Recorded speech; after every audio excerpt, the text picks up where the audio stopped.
Le 24 janvier 1920, Dieu créa l'homme pour qu'il lui tienne compagnie. Poursuivant dans mon état habituel, je m'unissais à Jésus, le priant de me tenir compagnie. Bougeant en mon intérieur, il me dit « Ma fille, si tu savais à quel point j'aime la compagnie des créatures, quand j'ai créé l'homme, j'ai dit « Il n'est pas bon que l'homme soit seul. Créons une autre créature semblable à lui pour lui tenir compagnie, afin qu'ils soient la joie l'un de l'autre. » Avant de créer l'homme, je me suis dit à moi-même des paroles semblables. Je ne veux pas être seul, je veux des créatures pour me tenir compagnie, pour que je puisse me réjouir avec elles, pour qu'elles puissent partager mon bonheur. Avec elles, je donnerai libre cours à mon amour. C'est pour cela que j'ai fait les créatures à ma ressemblance. Quand leur intelligence pense à moi, elles tiennent compagnie à ma sagesse. Si leur regard se porte vers moi ou vers les choses créées pour m'aimer, je sens la compagnie de leur regard. Si leur langue prie ou enseigne ce qui est bien, je sens la compagnie de leur voix. Si leur cœur m'aime, je sens la compagnie de leur amour, etc. Mais si les créatures font l'opposé, je me sens seul comme un roi destitué. Hélas, combien me laisse seul et m'ignore. Le 14 mars 1920, le martyre d'amour surpasse tous les autres martyrs ensemble. Mon état était de plus en plus douloureux. Pendant que j'étais noyé dans l'océan de la privation de mon doux Jésus, ma vie et mon tout, je ne pouvais pas m'empêcher de me plaindre et même de dire des idioties. Bougeant en moi, mon doux Jésus me dit en soupirant « Ma fille, tu es le plus dur martyr de mon cœur. Chaque fois que je te vois gémir, paralysé par la douleur de la privation de moi, mon martyre devient plus pénible. Ma douleur est si grande que je gémis en disant « Ô homme, combien tu me coûtes! Tu as formé le martyr de mon humanité qui, folle d'amour pour toi, prit sur elle-même toutes tes souffrances. Et tu continues, en faisant le martyr de celle qui, saisie d'amour pour moi et pour toi, s'est offerte comme victime à cause de toi. Ainsi, mon martyr est continuel. Je le sens plus vivement parce que c'est le martyr de quelqu'un qui m'aime et que le martyr d'amour surpasse tous les autres martyrs ensemble. » Puis, approchant sa bouche près de l'oreille de mon cœur, il dit en gémissant « Ma fille, ma pauvre fille, seul ton Jésus te comprend et est rempli de compassion pour toi, parce que je sens dans mon cœur ton martyre. » Il ajouta « Écoute, ma fille, si avec le châtiment de la guerre, l'homme s'était humilié et était entré en lui-même, aucun autre châtiment ne serait nécessaire, mais il s'est déchaîné encore plus. Ainsi, pour le faire entrer en lui-même, des châtiments pires que la guerre sont nécessaires et viendront. Ma justice aménage mon absence. C'est ainsi que je m'abstiens de venir vers toi, car si je viens vers toi, tu t'empares de ma justice et par tes souffrances, tu combles les vides que l'homme se fait par ses péchés. N'as-tu pas fait cela pendant de nombreuses années? L'entêtement de l'homme le rend indigne de ce grand bien, et c'est pourquoi je te prive souvent de moi. En te voyant martyrisé à cause de moi, mon chagrin est si grand que j'en délire. Je suis contraint de te cacher mes gémissements et de ne pas les verser en toi, de manière à ne pas te donner encore plus de souffrance. Le 19 mars 1920. Vivre dans la divine volonté, c'est vivre départi de sa propre vie et embrasser toutes les vies. Je me plaignais à mon toujours aimable Jésus en lui disant « Comme tu as changé, est-ce possible qu'il n'y ait plus de souffrance pour moi? Tous souffrent, je suis la seule à être indigne de cela. C'est vrai que je surpasse tout le monde en méchanceté, mais je t'en prie, aie pitié de moi. Ne me refuse pas au moins les miettes des souffrances que tu distribues en abondance aux autres. Mon amour, dans quel état terrifiant je me trouve. Aie pitié de moi, aie pitié. » Pendant que je disais cela, mon doux Jésus bougea en moi et me dit « Ma fille, calme-toi, sinon tu ouvriras plus profondément les déchirures de mon cœur. Veux-tu me surpasser dans la souffrance? Moi aussi j'aurais voulu porter en moi toutes les souffrances de toutes les créatures. Mon amour envers elles était si grand que j'aurais voulu qu'aucune ne souffre. Cependant, je n'ai pas pu obtenir cela.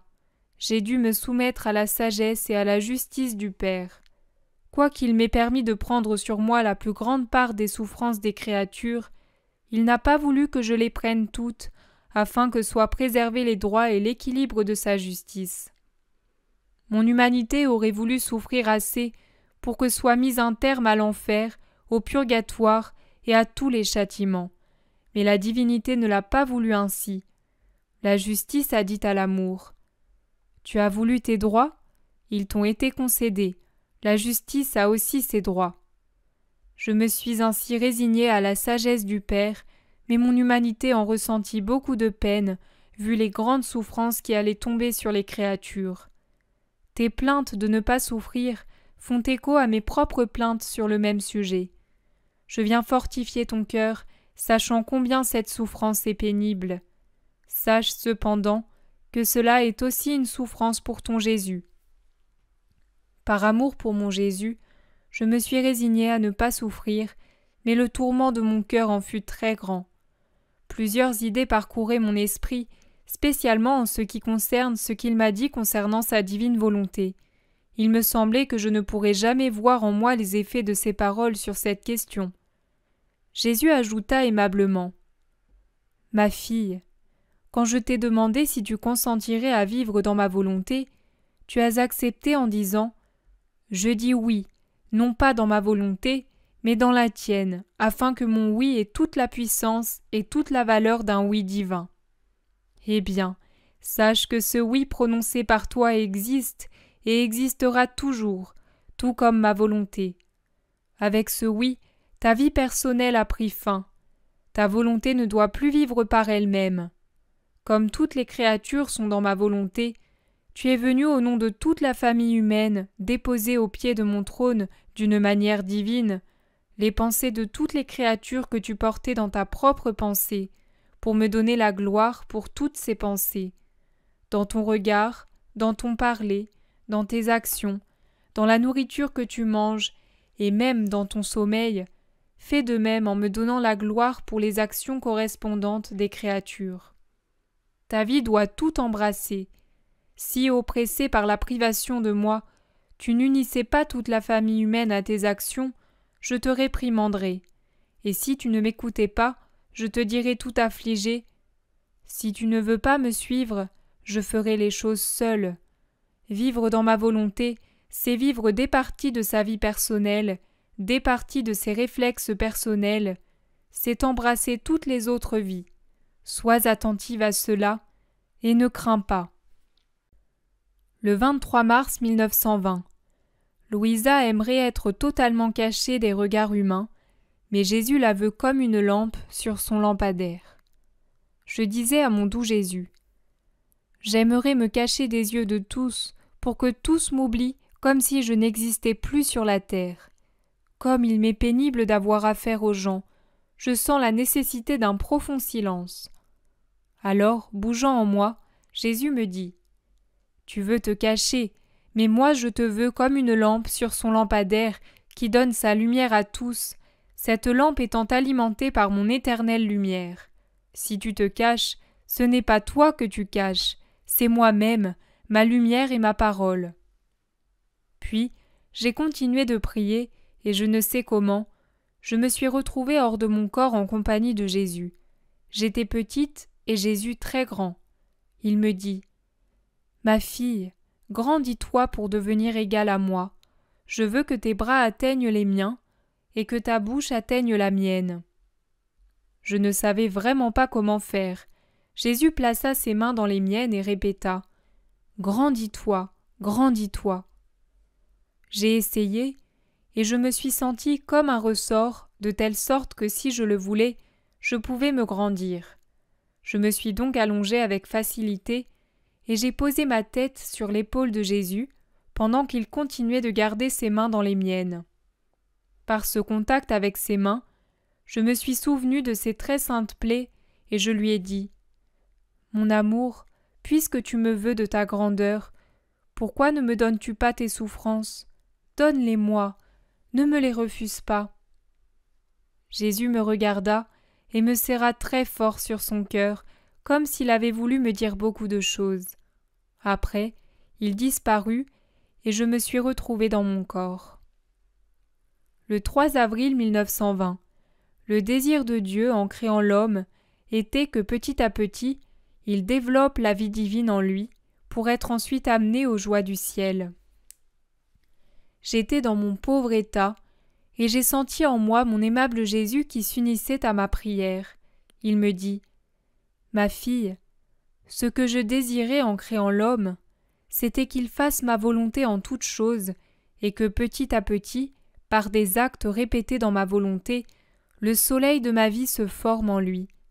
Ainsi, le soleil de ma vie aurait trouvé en lui ce même soleil, et les deux se seraient fondus en un seul. Alors, je l'aurais amené aux joies du ciel. Hélas, l'homme n'a pas donné suite à ce projet divin. Il n'accomplit pas ma volonté, ou ne l'accomplit que partiellement. Ma vie en lui, obscurcie par ses actions humaines, ne reçoit pas suffisamment de nourriture pour croître jusqu'à maturité. Ainsi, il est en opposition continuelle avec le but de la création. Comme ils sont nombreux, ceux qui, en vivant la vie des passions et du péché, forment en eux une vie diabolique.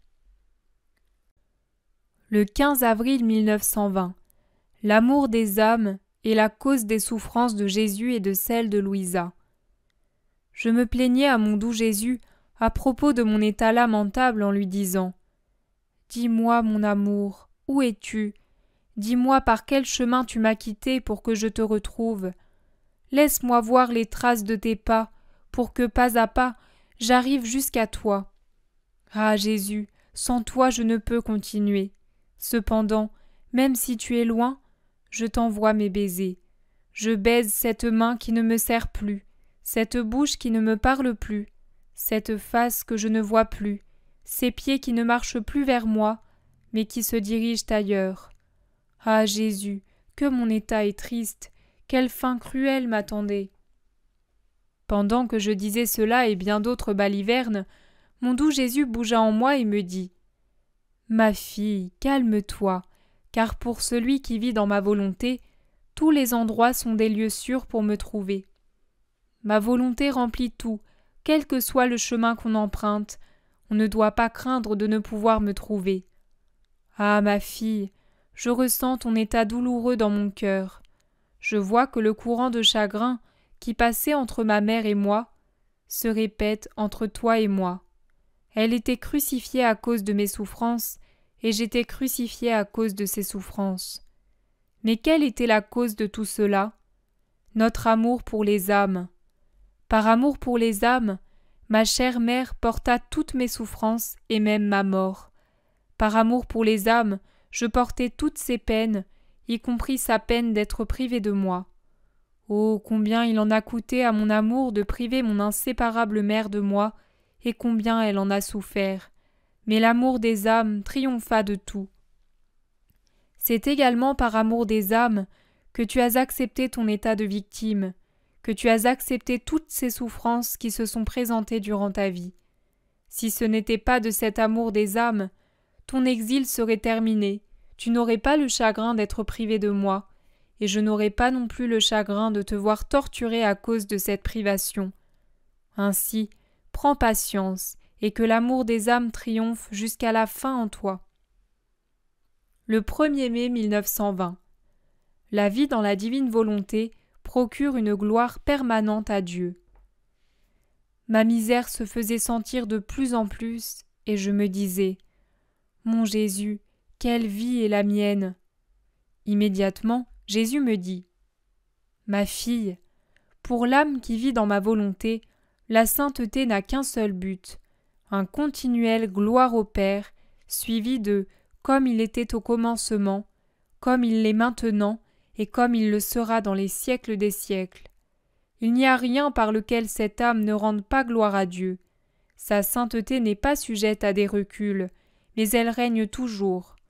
Son fondement est le gloire au Père, et sa prérogative, le « comme il était au commencement », etc. Le 8 mai 1920.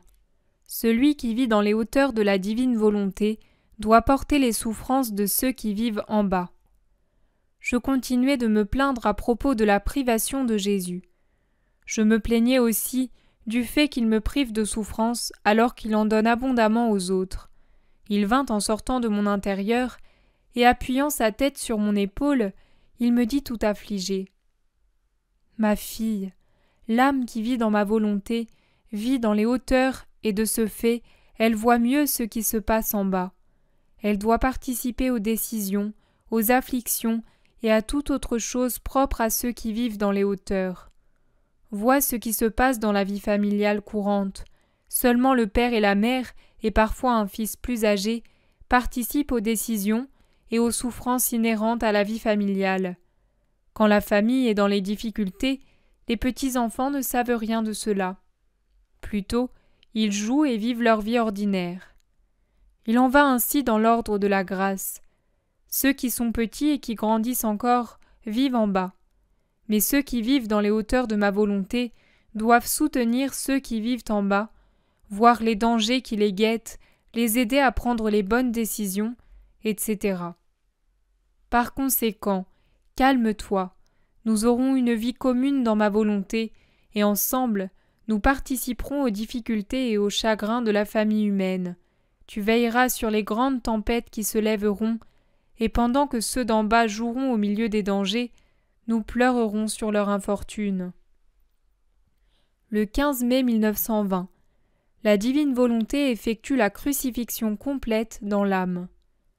Je me plaignais à mon doux Jésus en lui disant « Où sont tes promesses ? Je n'ai plus de croix, ni de similarité avec toi. Tout s'est écroulé. Il ne me reste qu'à pleurer sur mon triste sort. » Bougeant en moi, Jésus me dit « Ma fille, ma crucifixion fut complète. Veux-tu savoir pourquoi ? Parce qu'elle s'est réalisée dans la divine volonté de mon Père. Dans cette volonté, ma croix se fit assez longue et assez large pour embrasser tous les siècles et pénétrer tous les cœurs, passés, présents et futurs. La divine volonté mit des clous partout en moi, dans mes désirs, mes affections et mes battements de cœur. Je peux dire que je ne vivais pas ma propre vie, mais celle de la volonté éternelle qui enferma en moi toutes les créatures pour lesquelles il voulait que je réponde. Ma crucifixion n'aurait jamais pu être complète et embrasser toutes les créatures si la volonté éternelle n'en avait pas été l'auteur. En toi aussi, je veux que la crucifixion soit complète, qu'elle embrasse toutes les créatures. C'est la raison de l'appel continuel que je te fais d'amener la famille humaine tout entière devant la majesté suprême et de faire au nom de chaque créature les actes qu'elle ne fait pas. L'oubli total de toi-même et l'absence totale d'intérêt personnel sont des clous que ma volonté met en place en toi. Ma volonté ne sait pas faire des choses petites ou incomplètes. Entourant l'âme, elle la veut totalement en elle et y met son sceau. Ma volonté vide l'intérieur de la créature de tout ce qui s'y trouve d'humain et le remplace par du divin. Elle scelle l'intérieur de l'âme avec autant de clous qu'il s'y trouve d'actions humaines pour leur substituer des actions divines. Ainsi, elle forme la vraie crucifixion de l'âme, pas seulement pour un temps, mais pour sa vie entière. Le 24 mai 1920. Les actions faites dans la divine volonté sont des défenseurs du trône divin, pas seulement dans le temps présent, mais jusqu'à la fin des siècles. Étant dans mon état habituel, mon toujours aimable Jésus me dit « Ma fille, les actions faites dans ma volonté dissolvent les actions humaines, qui, transformées en actions divines, s'élèvent dans le ciel, circulent en toutes les créatures et embrassent tous les siècles. Ces actions demeurent en permanence dans ma volonté. Elles sont les défenseurs de mon trône contre chaque offense des créatures, et cela, non seulement pour le temps présent, mais jusqu'à la fin des siècles. Les actions faites dans ma volonté ont la vertu de se multiplier pour ma gloire, suivant les besoins et les circonstances. Quel sera le bonheur de l'âme quand, parvenue au ciel, elle verra que ces actions faites dans ma volonté sont devenues les défenseurs de mon trône en neutralisant les offenses venant de la terre.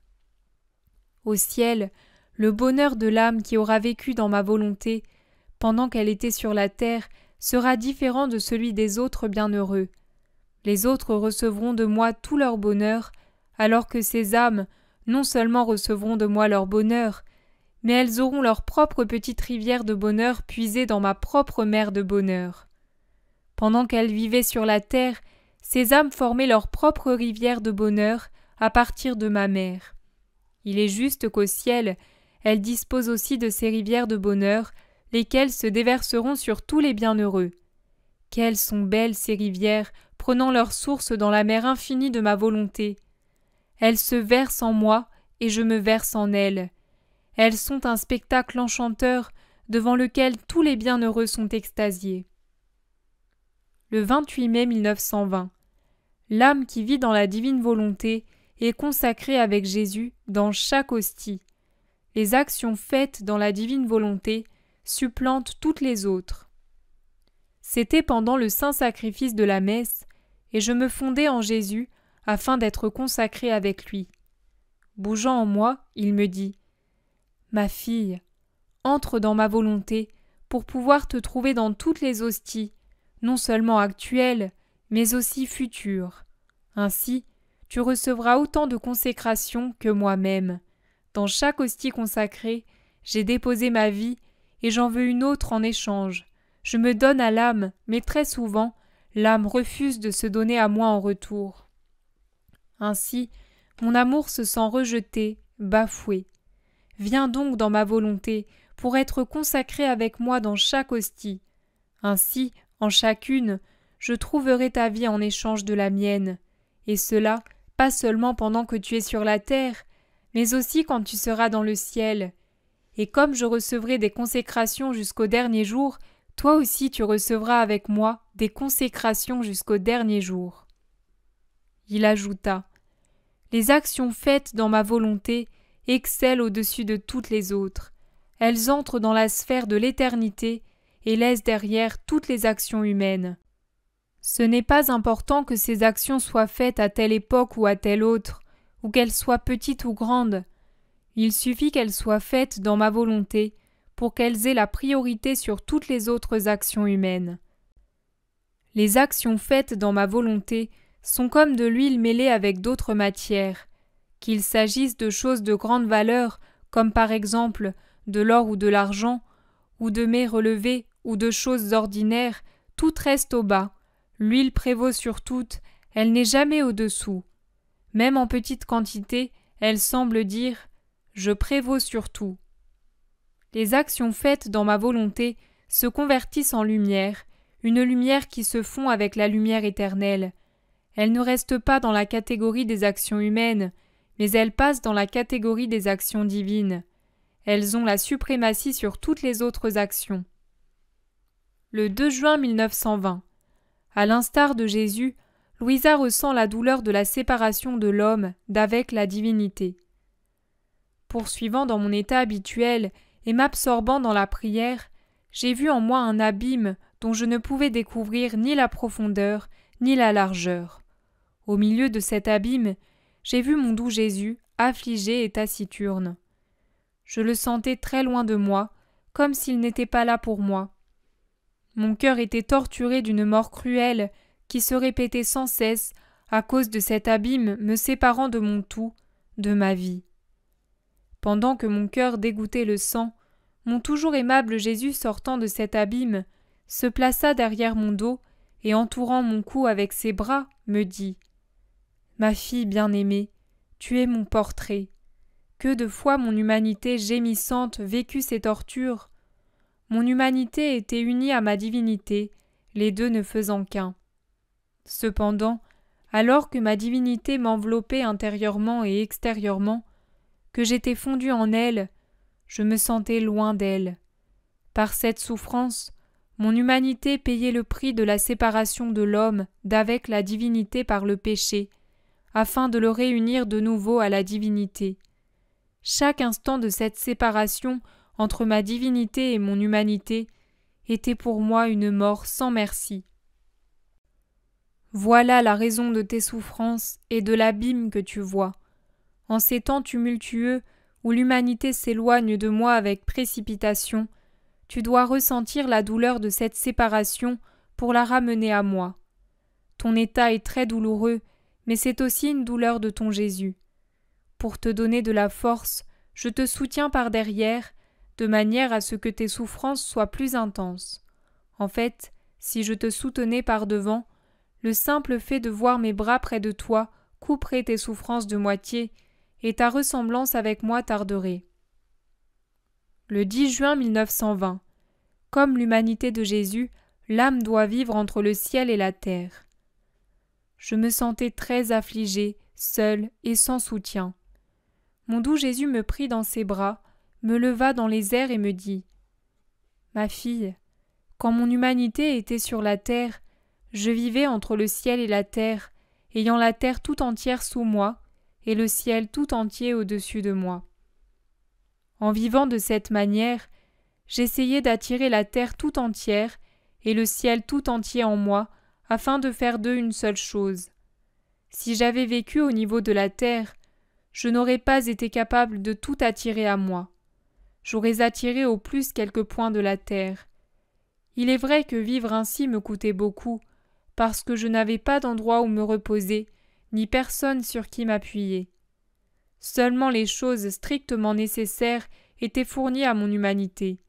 Pour le reste, j'étais toujours seule et sans confort. Cela était nécessaire, premièrement à cause de la noblesse de ma personne, pour laquelle vivre en bas et avec de vils et mauvais soutiens humains n'était pas convenable, et deuxièmement, à cause de ma mission de Rédempteur, qui devait avoir la suprématie sur tout. C'est pourquoi il convenait que je vive plus haut, au-dessus de tous. De même, ceux que j'appelle à ma ressemblance, je les mets dans les mêmes conditions que mon humanité. Je les fais vivre dans mes bras entre le ciel et la terre. Seulement les choses strictement nécessaires les atteignent. Ils sont tout à moi, détachés de tout. Pour eux, les choses humaines qui ne sont pas absolument nécessaires sont viles et dégradantes. Si un soutien humain leur est offert, ils y sentent la puanteur de l'humain et s'en éloignent. Il ajouta « Dès que l'âme entre dans ma volonté, sa volonté se lie à la mienne. Même si elle n'y pense pas, tout ce que fait ma volonté, sa volonté le fait également, et elle court avec moi pour le bien de tous. » Le 22 juin 1920. La sainteté de l'humanité de Jésus était dépourvue d'intérêt personnel. Suivant mon habitude, j'amenai toute la famille humaine à mon doux Jésus en priant et en réparant au nom de tous, et en me substituant à tous, afin d'accomplir en leur nom tout ce qu'ils ont l'obligation de faire. Pendant que je faisais ainsi, une pensée me vint à l'esprit. « Pense et prie pour toi-même. Ne vois-tu pas dans quel triste état tu es ?» J'allais faire ainsi, qu'en bougeant en moi, mon doux Jésus me dit « Ma fille, pourquoi veux-tu t'écarter de ma ressemblance ? Mon humanité n'a jamais pensé à elle-même. Ma sainteté était marquée d'un total désintéressement. Je n'ai jamais rien fait pour moi-même. Je faisais et souffrais tout pour les créatures. Mon amour peut être qualifié de vrai parce qu'il était fondé sur un total désintéressement. Où il y a de l'intérêt personnel, la source de la vérité ne se trouve pas. L'âme totalement désintéressée est celle qui avance le plus. L'océan de mes grâces l'atteint par derrière et la submerge complètement, sans même qu'elle ait à s'en soucier. L'âme tournée vers elle-même, par contre, se tient derrière.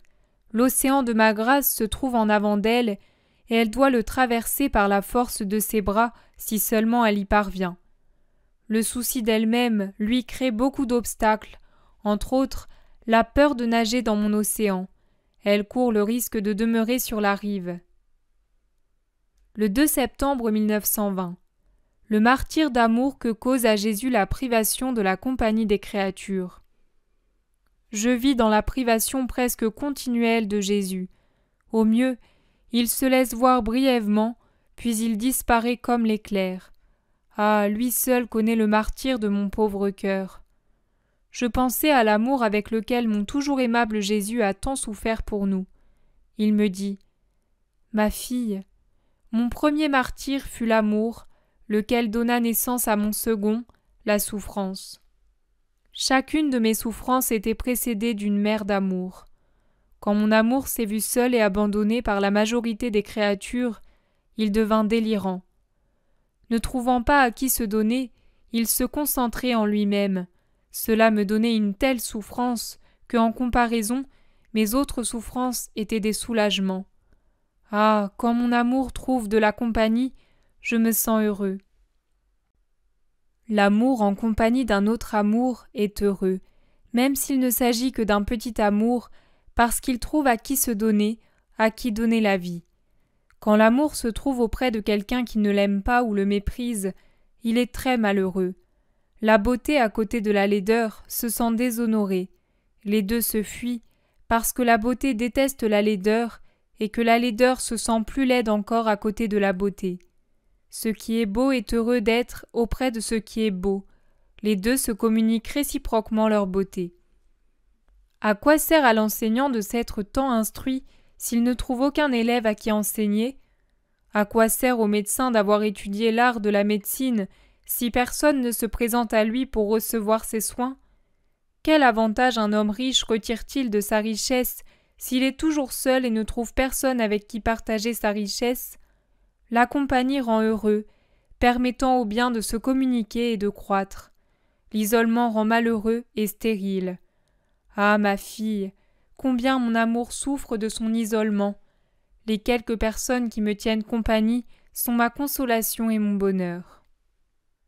Le 21 septembre 1920. Les actions accomplies dans la divine volonté sont scellées en elle. J'agissais dans la très sainte volonté de mon Jésus. Bougeant en moi, il me dit « Ma fille, les actions faites dans ma volonté sont scellées en elle. Par exemple, si l'âme prie dans ma volonté, sa prière est scellée dans ma volonté. Ainsi, l'âme reçoit le don de la prière, c'est-à-dire qu'elle n'a plus d'effort à faire pour prier. Celui qui a des yeux saints n'a pas d'effort à faire pour voir. Il voit naturellement les objets et en jouit. Mais pour celui dont l'œil est malade, regarder lui demande beaucoup d'efforts. Si l'âme souffre dans ma volonté, elle sent en elle le don de la patience. Si elle travaille dans ma volonté, elle sent en elle le don de travailler saintement. Les actions scellées dans ma volonté perdent leur faiblesse et sont affranchies de leur aspect humain. Elles sont imprégnées de vie divine. Le 25 septembre 1920. La vérité est lumière. Me trouvant dans mon état habituel, j'ai vu mon toujours aimable Jésus placer un globe de lumière en mon intérieur en me disant « Ma fille, mes vérités sont lumière. Quand je les communique aux âmes, qui sont des êtres limités, je les communique sous un éclairage restreint, puisqu'elles sont incapables de recevoir une grande lumière. Cela se passe comme avec le soleil.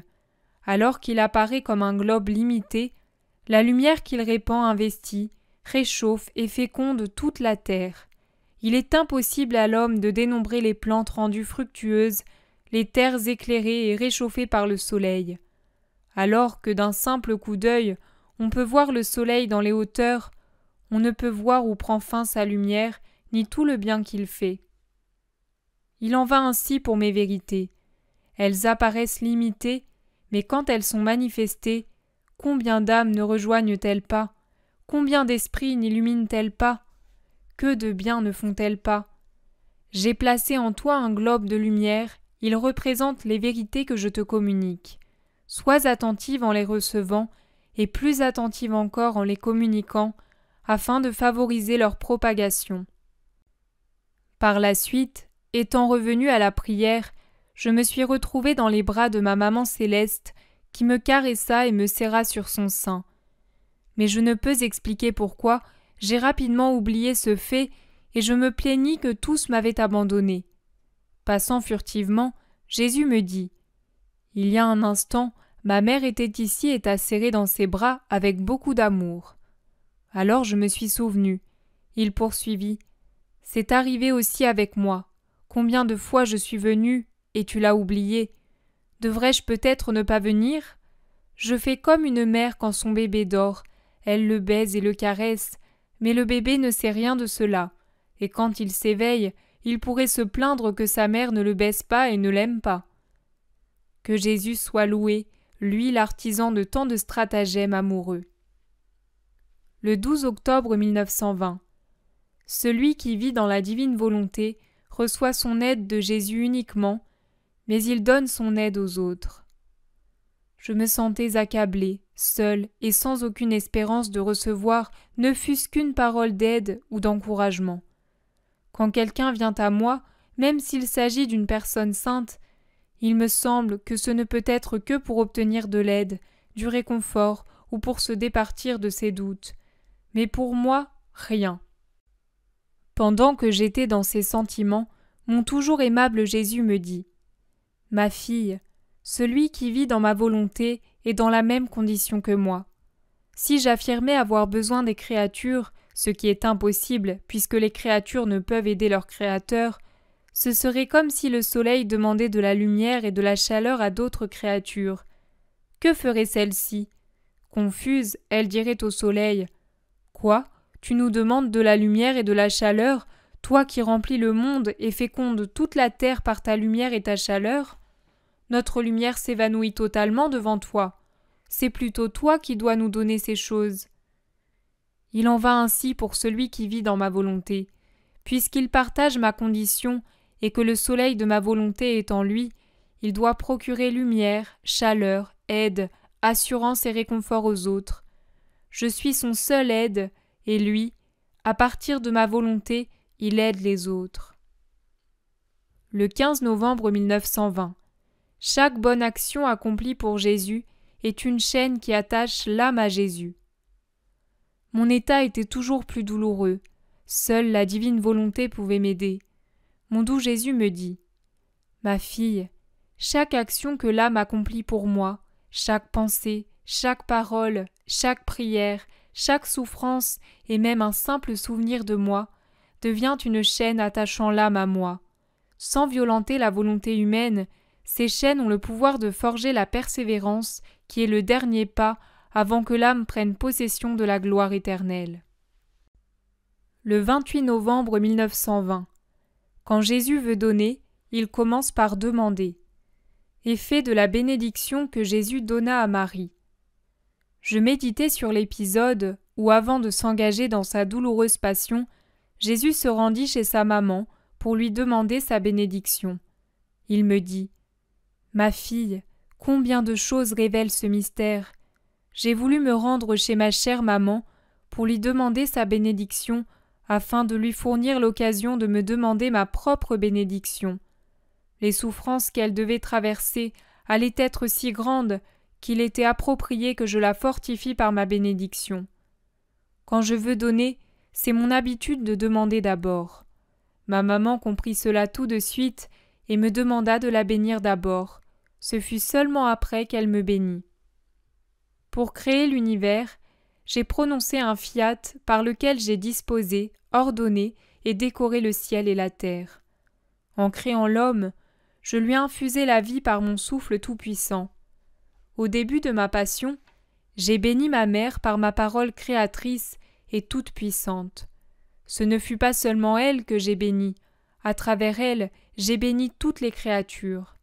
Ma mère détenait la suprématie sur tous, et en elle, j'ai béni tous et chacun. Plus encore, j'ai béni chaque pensée, chaque parole, chaque action, etc. des créatures. J'ai également béni toutes les choses mises à leur disposition. Au même titre que le soleil, issu de mon fiat tout-puissant, poursuit sa course sans jamais que sa lumière et sa chaleur ne diminuent le moindrement, ma bénédiction, jaillie de ma parole créatrice au début de ma passion, demeure toujours agissante. Par elle, j'ai renouvelé la création. J'ai appelé mon Père céleste à bénir lui aussi les créatures pour leur communiquer son pouvoir. J'ai également voulu que le Saint-Esprit participe à cette bénédiction pour que soit communiqué aux créatures la sagesse et l'amour, et qu'ainsi soit renouvelée leur mémoire, leur intelligence et leur volonté, et que soit restaurée leur souveraineté sur tout. Quand je donne, je veux aussi recevoir. Ainsi, ma chère maman m'a bénie, pas seulement en son nom personnel, mais au nom de toutes les créatures. Oh, si tous étaient attentifs, ils ressentiraient ma bénédiction dans l'eau qu'ils boivent, dans le feu qui les réchauffe, dans la nourriture qu'ils prennent, dans les souffrances qui les affligent, dans les gémissements de leurs prières, dans leurs remords pour leurs fautes, dans leur abandon entre mes mains.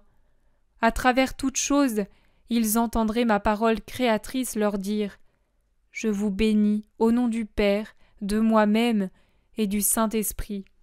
Je vous bénis pour vous aider, vous défendre, vous pardonner, vous consoler et vous rendre saints.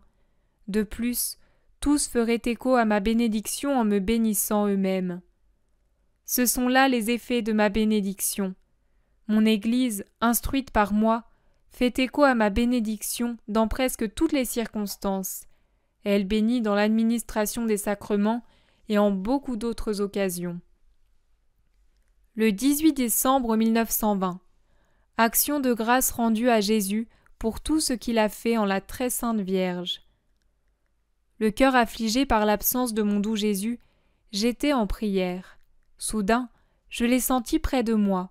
Il me dit « Ah, ma fille, les choses empirent. Comme une tornade, je viendrai tout ébranler. Ça durera le temps d'une tornade et ça se terminera comme une tornade. Le gouvernement italien sent le sol se dérober sous ses pieds et il ne sait que faire. C'est la justice de Dieu en action. » Ensuite, j'ai senti que j'étais hors de mon corps, très près de mon doux Jésus, si près que je ne pouvais pas même voir sa divine personne. Je lui ai dit « Mon doux Jésus, pendant que je suis tout près de toi, je veux te manifester mon amour, ma gratitude, et te rendre tout ce que les créatures te doivent pour avoir créé notre Reine Maman Immaculée, la plus belle, la plus sainte, l'ayant enrichie de tous les dons et ayant fait d'elle notre mère. Je te fais cette prière d'action de grâce au nom de toutes les créatures passées, présentes et futures. Je veux m'emparer de chaque action, chaque parole, chaque pensée, chaque battement de cœur et chaque pas des créatures, et par chacun te dire au nom de tous que je t'aime, te remercie, te bénis et t'adore pour tout ce que tu as fait en ta céleste maman et la nôtre. Jésus se montra très content de ma prière. Il me dit « Ma fille, j'attendais avec impatience cette prière au nom de toutes les générations. Ma justice et mon amour ressentaient le besoin de ce retour parce que les grâces qui descendent sur tous par ma chère maman sont très grandes, et on ne m'a jamais donné une parole, un merci à ce sujet. » Un autre jour, je disais à mon aimable Jésus « Tout est terminé pour moi, les souffrances, les visites de Jésus, tout. » À l'instant, il me dit « Aurais-tu par hasard cessé de m'aimer et de vivre dans ma volonté ?» Je repris « Non, et que cela ne soit jamais. » Il reprit « Si ce n'est pas le cas, rien n'est terminé. » Le 22 décembre 1920. La puissance créatrice se trouve dans la divine volonté, les morts qui donnent vie.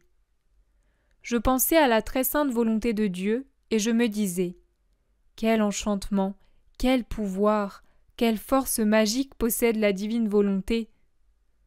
Pendant que je réfléchissais ainsi, mon aimable Jésus me dit « Ma fille, les simples mots « divine volonté » désignent la puissance créatrice. Par conséquent, ils désignent le pouvoir de créer, de transformer et de faire couler de nouveaux torrents de lumière, d'amour et de sainteté dans les âmes. Si le prêtre peut me consacrer dans l'hostie, c'est en vertu du pouvoir que ma volonté conféra aux paroles qu'il prononce sur l'hostie. Tout provient du fiat prononcé par la divine volonté. Si à la simple pensée de faire ma volonté, l'âme se sent apaisée, renforcée et changée, parce qu'en pensant à faire ma volonté, elle se place sur le chemin de tous les biens, qu'en sera-t-il quand elle vivra en elle ?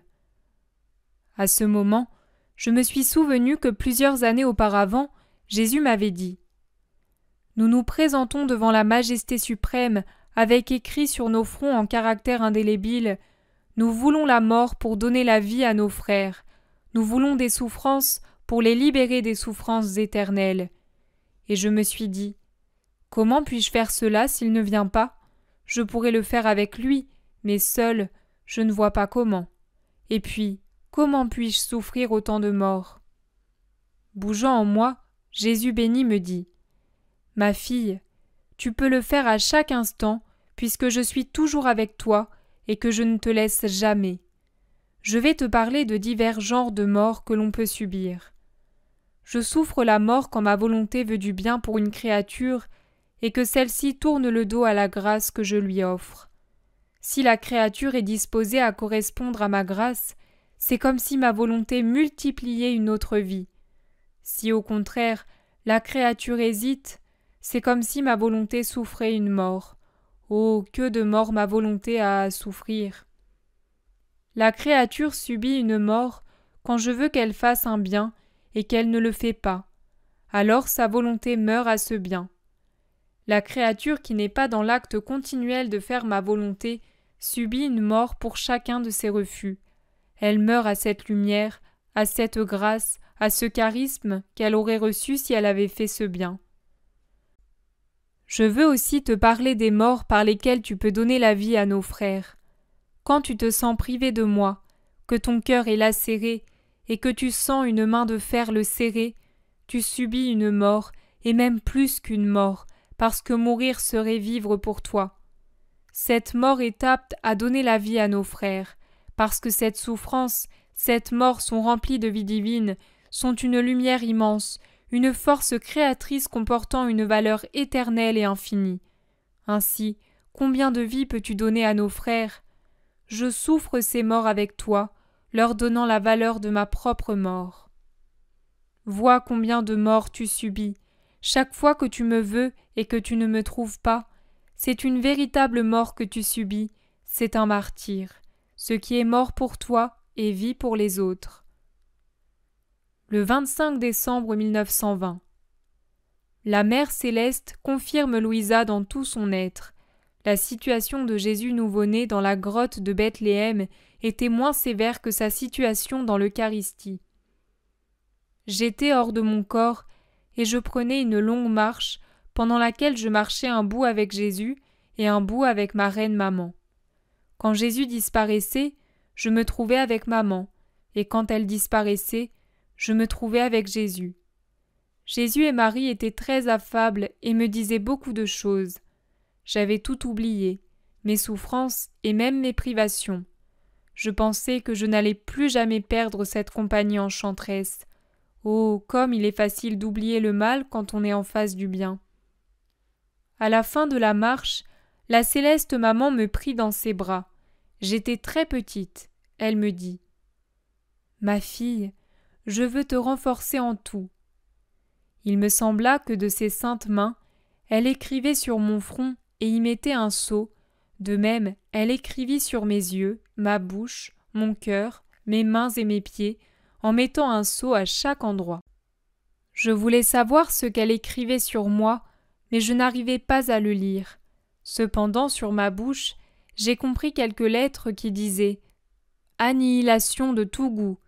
Et immédiatement, j'ai dit « Merci, ô maman, de m'enlever tout goût qui n'est pas de Jésus. » Je voulais comprendre le reste, mais ma mère me dit « Il n'est pas nécessaire que tu le saches. Aie confiance en moi, j'ai fait le nécessaire. » Elle me bénit et disparut, après quoi je me retrouvai dans mon corps. Plus tard, mon doux Jésus revint. Il était un tendre petit bébé pleurant et grelottant de froid. Il se jeta dans mes bras pour être réchauffé. Je l'ai serré sur moi et je me suis fondue dans sa volonté afin de prendre les pensées de tous, de les ajouter aux miennes et d'en entourer Jésus grelottant. Je lui présentai aussi les adorations de toutes les intelligences créées. Ensuite, je me suis emparée des regards de tous et je les ai dirigés vers Jésus pour le distraire de ses pleurs. Je m'emparai également des bouches, des paroles et des voix de toutes les créatures, afin que toutes le baisent pour qu'il ne pleure plus, et qu'ils soient réchauffés par leur haleine. L'enfant Jésus cessa de pleurer, puis, comme s'il se sentait réchauffé, il me dit « Ma fille, as-tu compris ce qui me faisait trembler de froid et pleurer ? C'était l'abandon des créatures. Tu les as toutes placées autour de moi, et j'ai senti que toutes me regardaient et m'embrassaient. C'est ainsi que j'ai cessé de pleurer. Sache que ce que je souffre dans mon sacrement d'amour est plus dur encore que ce que je souffrais dans la crèche en tant qu'enfant. La grotte, quoique froide, était spacieuse. J'y trouvais de l'air pour respirer. L'hostie est froide elle aussi, mais elle est si petite que j'y manque d'air. Dans la grotte, j'avais une mangeoire et un peu de paille comme lit. Dans ma vie sacramentelle, même la paille me manque et pour lit, je n'ai qu'un dur et froid métal.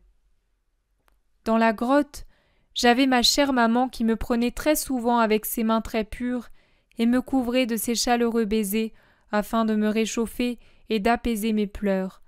Elle me nourrissait de son lait très doux. Dans ma vie sacramentelle, c'est tout l'opposé.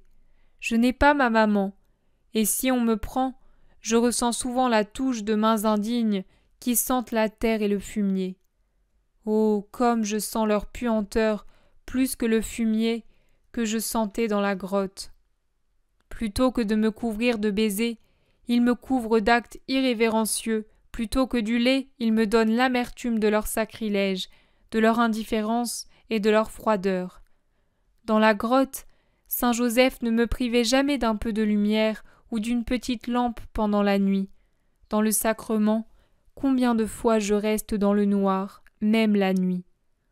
Oh, comme ma situation sacramentelle est souffrante, combien de larmes cachées qui ne sont vues de personne, combien de gémissements qui ne sont pas entendus.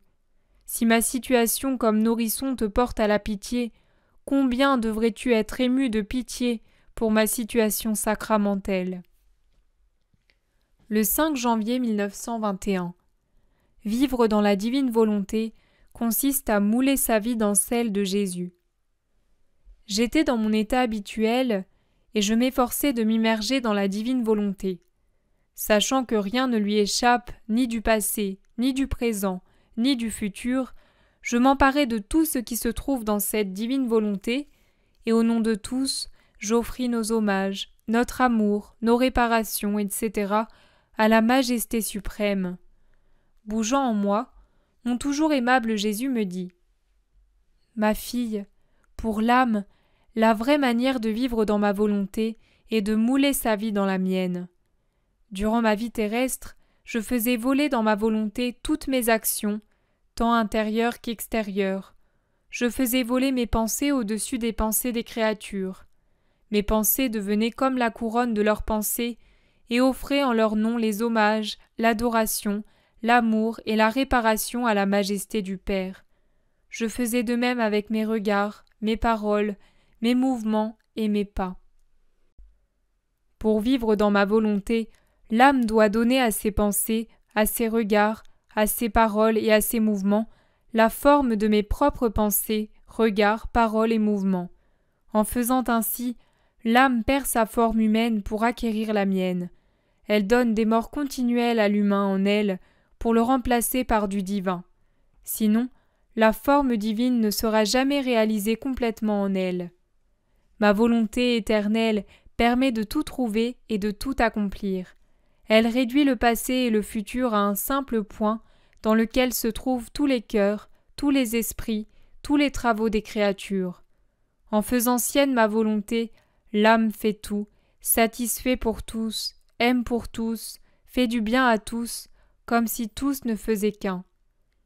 Qui pourrait arriver à autant hors de ma volonté ?